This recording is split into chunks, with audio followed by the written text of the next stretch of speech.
We know that many young people are making great choices for their health and well-being. However, we want to empower all young people with the knowledge, skills, and confidence to challenge misinformation and the perception that vaping is better for you than cigarettes.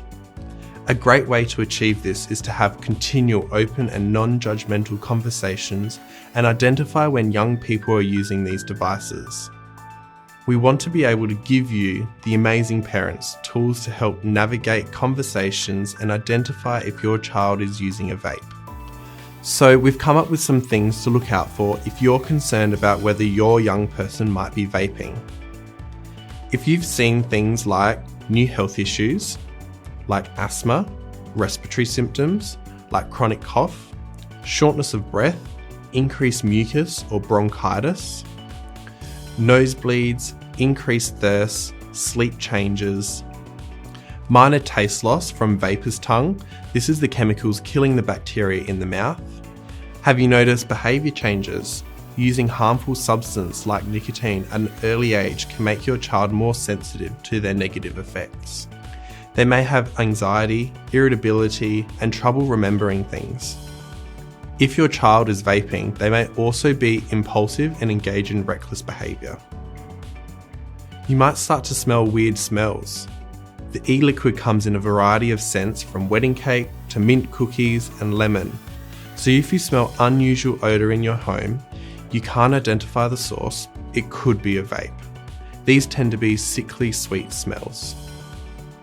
You might notice suspicious behaviour or conversations with friends. Some parents or guardians say that they just have a gut feeling and that their child is engaging in risky behaviour. For example, your child may be using vaping lingo with friends that you're not familiar with. Some popular phrases or terms include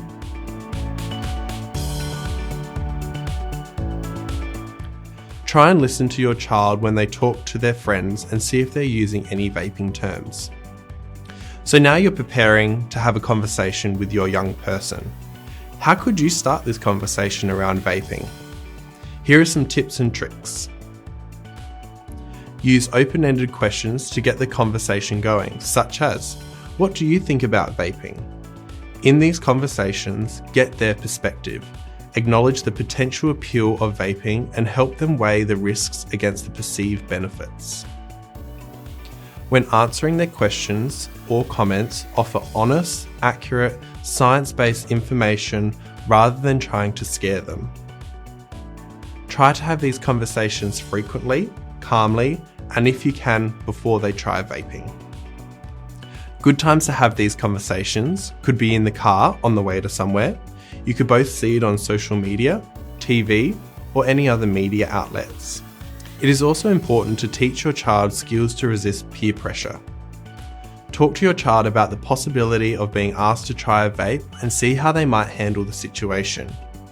You might ask them, what would you say if someone offered you a vape?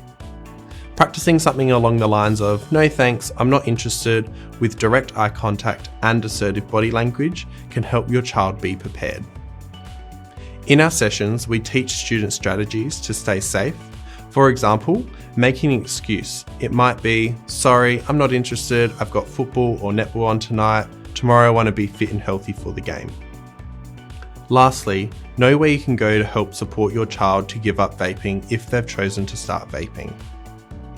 Try not to get mad at them, just provide them with the tools and the support to make healthier decisions. There are lots of providers out there to support parents and young people, like Mission Australia, Kids Helpline, Headspace, and the Quit Line.